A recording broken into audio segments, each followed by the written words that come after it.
अस्सलाम वालेकुम गाइस। आज हमें जो टॉपिक डिस्कस करना है वो है होम्योस्टैसिस। सबसे पहले होम्योस्टैसिस की हम डेफिनेशन देख लेते हैं।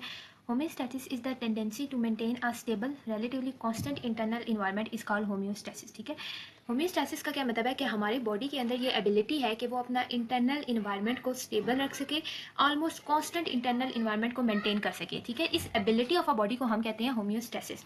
दैट टेंडेंसी का मतलब है ability to maintain a stable, कि एक stable relatively constant almost constant एक जैसा इंटरनल इन्वायरमेंट, अंदरूनी जो इन्वायरमेंट होता है हमारा बॉडी का, उसको मेंटेन रख सके, इज कॉल्ड होम्योस्टैसिस। ठीक है, homeostasis is maintained eight many levels. ठीक है, होम्योस्टैसिस जो है डिफरेंट लेवल्स पे मेंटेन होती है। ठीक है, not just the level of the whole body as it is for temperature. ठीक है, सिर्फ ये नहीं होता कि पूरी बॉडी अपना इंटरनल इन्वायरमेंट जो है ना वो मेंटेन रखती है। ठीक है, या इंटरनल टेम्परेचर मेंटेन रखती है। ठीक है, हर लेवल पे होम्योस्टैसिस हो रही होती है। जैसे कि एक सेल भी अपना इंटरनल इन्वायरमेंट मेंटेन रखता है, कोई ऑर्गन है तो उसके अंदर का इन्वायरमेंट भी, हर ऑर्गन का डिफरेंट इंटरनल इन्वायरमेंट, और वो उसको मेंटेन रखता है, स्टेबल रखता है, बार बार उसको चेंज नहीं करता। आगे एग्जाम्पल दीजिए सबसे पहले स्टमक की। Stomach maintains a pH that is different from the its surrounding organs. ठीक है, स्टमक, जैसे कि हमें पता है कि हमारे स्टमक की पीएच जो होती है वो एसिडिक होती है। ठीक है, क्योंकि उसमें हाइड्रोक्लोरिक एसिड प्रेजेंट होता है। तो स्टमक अपने पीएच को मेंटेन रखता है, that is different from other organs. अब स्टमक की पीएच इतनी ज़्यादा एसिडिक होती है लेकिन और ऑर्गन्स की में भी डिफरेंट पीएच हो। ठीक है, तो स्टमक अपना इंटरनल इन्वायरमेंट मेंटेन रखता है। इसी तरह अगर हम सेल की एग्जांपल लें तो each individual cells maintain ion concentration different from those of surrounding tissue fluid. ठीक है, कि अगर हम सेल को देखें तो हर सेल भी अपना आयंस की कंसंट्रेशन को मेंटेन रखता है rather than surrounding tissue fluid. जैसे कि हम देख सकते हैं डिफरेंट आइंस जो है इंटर होते हैं डिफरेंट सेल्स में। ठीक है, किसी सेल में सोडियम की कंसंट्रेशन ज़्यादा होगी, किसी सेल में पोटेशियम की कंसंट्रेशन होगी, मस्कुलर सेल्स होंगे तो वो कैल्शियम की ज़्यादा कंसंट्रेशन को अपने अंदर मेंटेन करेंगे। तो each cell, each individual cell, हर सेल मेंटेन करता है आयन की कंसंट्रेशन को, अपने अंदर आयन की कंसंट्रेशन को मेंटेन करता है, जो डिफरेंट होती है, अलग होती है from those surrounding tissue fluid में भी। जो सेल्स के अराउंड सराउंड में इर्द गिर्द जो टिश्यू फ्लूइड प्रेजेंट है उसमें जो आयन की कंसंट्रेशन होगी वो डिफरेंट होगी एज कम्पेयर टू जो सेल के अंदर आयन की कंसंट्रेशन है। अच्छा, तो नेक्स्ट अब वो क्या कह रहे हैं कि maintaining homeostasis at each level is key to maintaining body overall function. ठीक है, कि हर लेवल पे जब होम्योस्टैसिस मेंटेन होगा तो हमारी बॉडी एक नॉर्मल फंक्शन परफॉर्म कर सकेगी। हर ऑर्गन अपना इंटरनल इन्वायरमेंट मेंटेन करेगा, हर सेल अपना इंटरनल इन्वायरमेंट मेंटेन करेगा, तभी वो प्रॉपर फंक्शन कर सकेगा। और जब different cells, different organ system अपना इंटरनल इन्वायरमेंट मेंटेन करेंगे तो एक बॉडी का स्टेबल इंटरनल इन्वायरमेंट मेंटेन होगा और तभी हमारी बॉडी एक नॉर्मल फंक्शन परफॉर्म कर सकती है। नेक्स्ट स्टेप इज कि हाउ होम्योस्टैसिस मेंटेन, हमारी बॉडी अपना ये इंटरनल इन्वायरमेंट किस तरह से मेंटेन करती है। Biological system like those of your body are constantly being pushed away from their balance point. ठीक है, हमारी बॉडी का जो सेट पॉइंट है वो डिस्टर्ब होता रहता है ड्यू टू हमारी इन्वायरमेंटल कंडीशन या डिफरेंट फैक्टर्स की वजह से।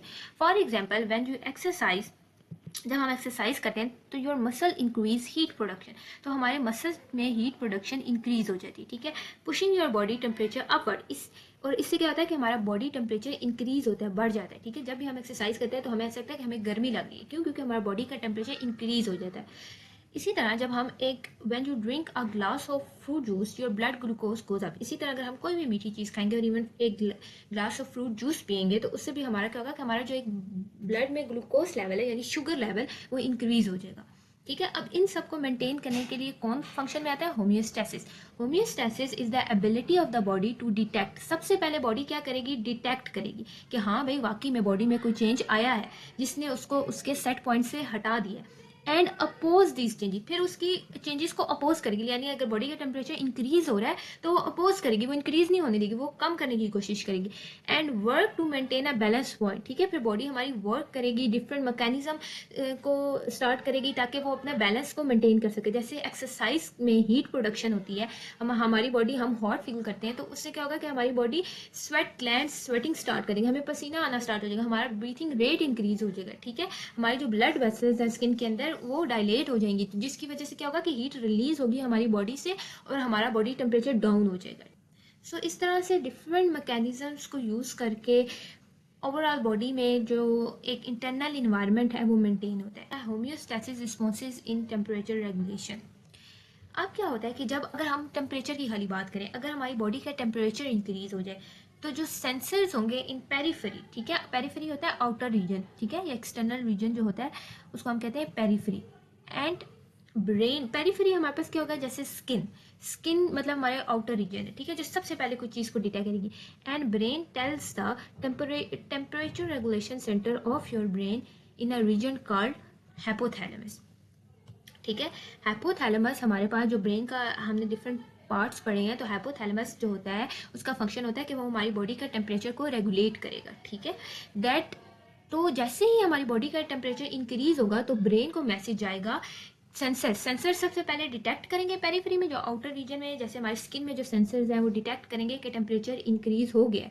फिर उसके बाद डिटेक्शन के बाद क्या होगा कि फौरन मैसेज आएगा ब्रेन को कि टेम्परेचर है straight from its set point, कि टेम्परेचर जो है वो सेट पॉइंट से पुश अवे हो गया, ठीक है।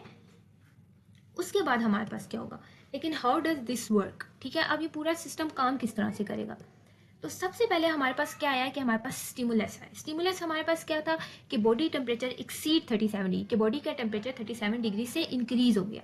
नेक्स्ट क्या हुआ, जब टेम्परेचर इंक्रीज हुआ तो सेंसर ने उसको डिटेक्ट कर लिया कि वाकई में टेम्परेचर इंक्रीज हुआ, तो फौरन जो सेंसर प्रेजेंट थे हमारी स्किन में, सेंसर्स कौन से हमारी स्किन में प्रेजेंट है, नर्व सेल्स विद एंडिंग, जो नर्व सेल्स की एंडिंग्स हैं हमारी स्किन और ब्रेन में, वो डिटेक्ट करेंगी कि टेम्परेचर इंक्रीज हो गया।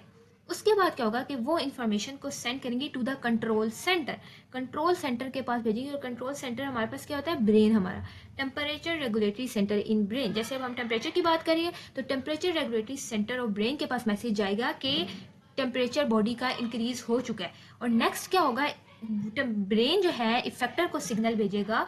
क्या इफेक्टर क्या करते हैं, जो रिस्पॉन्स प्रोड्यूस करते हैं, ठीक है। इफेक्टर की एग्जांपल हमारे पास आ जाती है sweat glands through out the body, वो स्वेटिंग स्टार्ट कर देंगे, जिसकी वजह से हमारे पास क्या होगा कि हमारा जो टेम्परेचर है वो कम हो जाएगा, ड्रॉप कर जाएगा, ठीक है। तो इसी तरह से हमारी बॉडी में टेम्परेचर जो है वो कंट्रोल होगा, कि सबसे पहले बॉडी टेम्परेचर अगर इंक्रीज हुआ है तो स्टिमुलस आया हमारे पास कि बॉडी टेम्परेचर इंक्रीज हो गया, तो उसको सेंसर्स डिटेक्ट करेंगे। सेंसर्स हमारे पास क्या है, नर्व सेल्स की जो एंडिंग्स है वो हमारे पास सेंसर्स है, ब्रेन में प्रेजेंट है, स्किन में प्रेजेंट है, तो वो डिटेक्ट करेंगी चेंज को। जब चेंज डिटेक्ट हो गया तो वो इन्फॉर्मेशन जाएगी कंट्रोल सेंटर के पास, कंट्रोल सेंटर हमारे पास क्या ब्रेन है, और टेम्परेचर रेगुलेटरी सेंटर हमारे पास कौन होता है, हाइपोथैलेमस। हाइपोथैलेमस क्या करेगा, इफेक्टर रिस्पॉन्स प्रोड्यूस जाएगा, वो इफेक्टर को सिग्नल्स देगा, यानी उन ऑर्गन्स को जिन्होंने रिस्पॉन्स प्रोड्यूस करना है, और वो क्या होंगी, इस केस में स्वेट ग्लैंड होगी, sweat glands through out the body present, और वो क्या करेंगी, स्वेटिंग स्टार्ट कर देंगी, जिसकी वजह से हमें पसीना आएगा, और पसीना आने की वजह से, स्वेटिंग की वजह से क्या होगा कि हमारी बॉडी का टेम्परेचर ड्रॉप कर जाएगा, ठीक है। तो ये हमारे पास नेगेटिव, और जैसे ही हमारे पास हमारी बॉडी का जो टेम्परेचर है वो ड्रॉप करेगा, तो ये इफेक्टर जो है हमारे पास नेगेटिव फीडबैक देगा स्टिमुलस को, ठीक है। नेगेटिव फीडबैक लूप का क्या मतलब है, is when the body senses are changes, ठीक है, कि जब बॉडी सेंस करेगी चेंज को, which is then reverse to bring change back to normal changes, ठीक है, ऑफ अ सर्टेन सेट में। For example change in body temperature, negative feedback होता है हमारे पास कि जब एक चेंज आया बॉडी में, ठीक है, स्टिमुलस आया, इफेक्टर ने रिस्पॉन्स प्रोड्यूस किया, ठीक है, और वो चेंज दोबारा से नॉर्मल अपने सेट पॉइंट पे सेट हो गया, तो अब क्या होगा कि वो स्टिमुलस पे जाके नेगेटिवली इफेक्ट करेगा कि स्टिमुलस आना अब स्टॉप हो। जैसे ही बॉडी टेम्परेचर ड्रॉप हो गया तो वो जो स्टिमुलस ब्रेन को सिग्नल दे रहा था ना कि बॉडी टेम्परेचर इंक्रीज है, वो स्टिमुलस आना बंद हो जाएगा, ठीक है। तो उससे क्या होगा कि इफेक्टर जो है मोर स्वेट प्रोड्यूस करना स्टॉप कर देंगे। था होम्योस्टेसिस का टॉपिक, इसके बारे में अगर आपको कोई भी क्वेश्चन है तो आप कमेंट कर सकते हैं। Thank you so much and take care of yourself. अल्लाह हाफिज़।